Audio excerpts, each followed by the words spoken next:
Hello guys, today we will discuss the topic of fermentation and ranges of fermentation process. So first of all, what is fermentation? Fermentation is the process of mass culturing of cells for the sake of desired product. In fermentation, we culture cells to achieve the desired product. By this definition of fermentation, we get three major pillars. And first is mass culturing techniques, second is type of cells and organisms, and third is fermentation products. Now I will focus on fermentation products.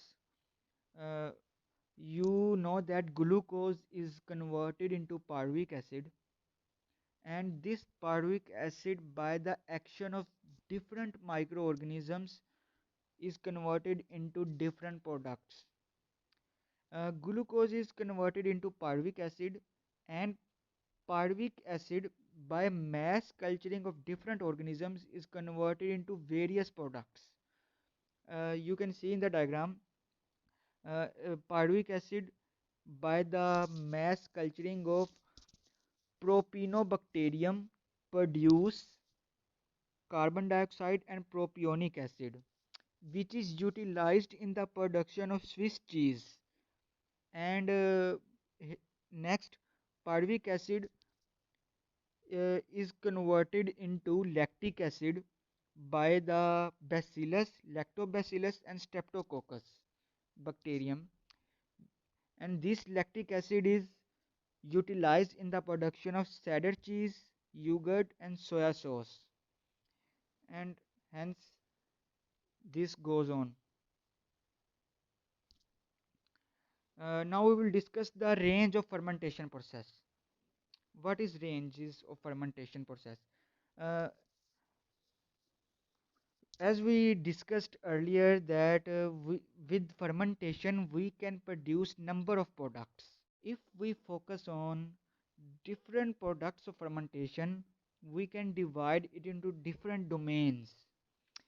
Basically there are five different types of ranges of products. uh, there are five major groups of commercially important fermentations.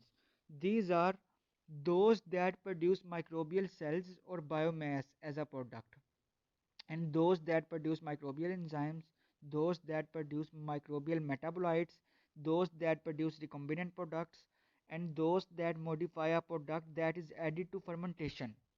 We will discuss one by one in detail. What is microbial biomass?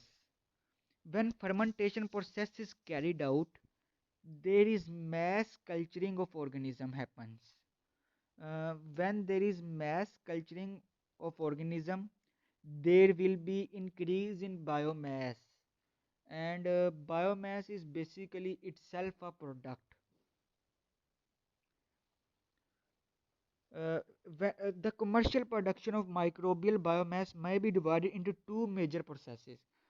First is production of yeast to be used in baking industry, and second is production of microbial cells which is used as human food, and these are single cell protein. Baker's yeast has been produced on large scale in 1900s as human food in Germany, which was used as a food in World War. Microbial enzymes. Uh, we can produce number of enzymes commercially from plants, animals, and microbial sources. We know fermentation is mass culturing of organism for desired product. So microbial enzymes have the advantage that they can produce in large number through fermentation. Now with recombinant DNA technology, animal enzymes are also produced by microorganisms. As we can see in the list of enzymes, we can see the list of enzymes and the source from which microorganisms are produced and their applications. The enzyme lipase and protease. These are produced from the bacterium Serita and Bacillus. and their applications are used in food, making food, detergents, pharmaceuticals, leather, textile, etc., cosmetics, and the enzyme protease, and their source is Xanthosomonas candida humicola, etc., and their application is food, detergent, pharmaceuticals, and they are utilized in the production of these products. And the enzyme Pseudomonas, the enzyme lipase, and their source is Pseudomonas, and their applications are same as food, detergents, etc. What are microbial metabolites? uh, Basically, metabolites are the what are, first you should know the what are metabolites. uh, Metabolites are in intermediates for in metabolic pathways or metabolic reactions. The intermediate products which are formed in metabolic pathways are called metabolites. It is the third range of fermentation, microbial metabolites. When microbes grow, different metabolic pathways happen. So we can run fermentation process for different kind of metabolites. For example, uh, citric acid and oxalic acids are metabolites which are commonly produced in the metabolic pathway of Krebs cycle.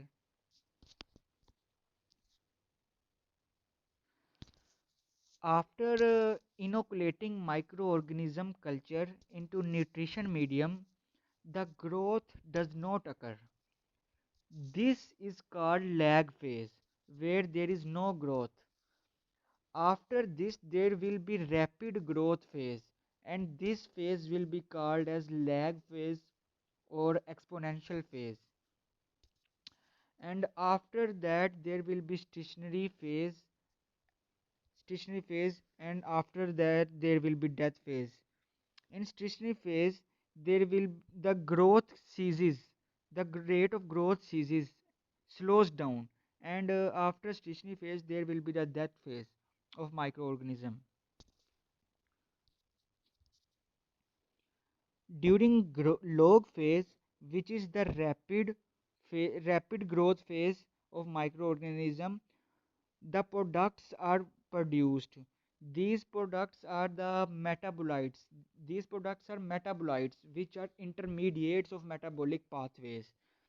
These products could be either anabolites essential to the growth of organism and include amino acids, nucleotides, proteins, nucleic acids, lipids, and carbohydrates, or are catabolites such as ethanol and lactic acid.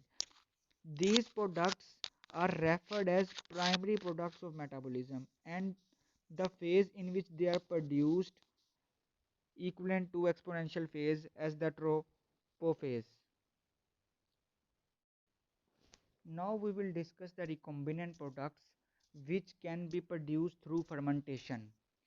With the advent of recombinant DNA technology, we can utilize microorganisms and their expression systems. We can produce different products by using foreign genes in microorganisms which can synthesize proteins. These proteins are called heterologous, which means derived from different organisms. A wide range of microbial cells has been used as host, such as E. coli and Saccharomyces cerevisiae and filamentous fungi.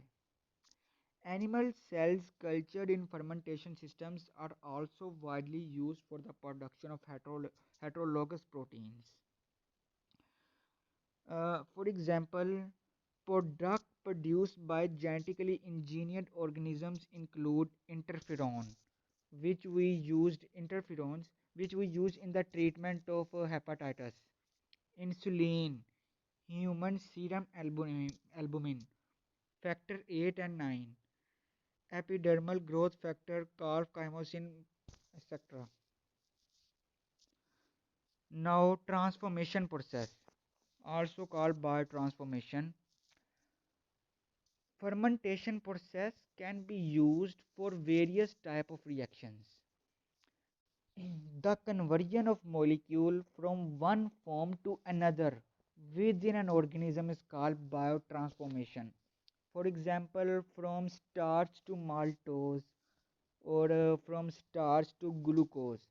The conversion from one molecule to another molecule within an organism is called biotransformation. There are number of chemical reactions which fermentation fermentation help in taking place. Those reactions, as we know, in chemistry there are different processes. For example, hydration, dehydration, hydrolysis, and animation, deanimation, and isomerization, etc. Such kind of reactions can take place during fermentation when mass culturing of organism happens. So basically, biotransformation or transformation can be done either by chemical methods, purely chemical methods, or by microbial processes. And microbial processes are more specific than purely chemical ones and enable the addition, removal, or modification of functional groups at specific sites on a complex molecule without the use of chemical protection. Here, microbial processes are more efficient in transformation of the bioproducts. So microbial processes have additional advantage over the chemical reagents of operating at relatively low temperatures and pressures without the requirement for potentially polluting heavy metals.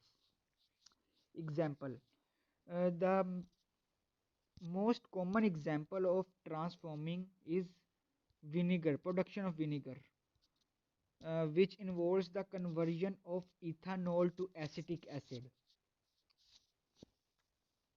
So here our lecture come to an end.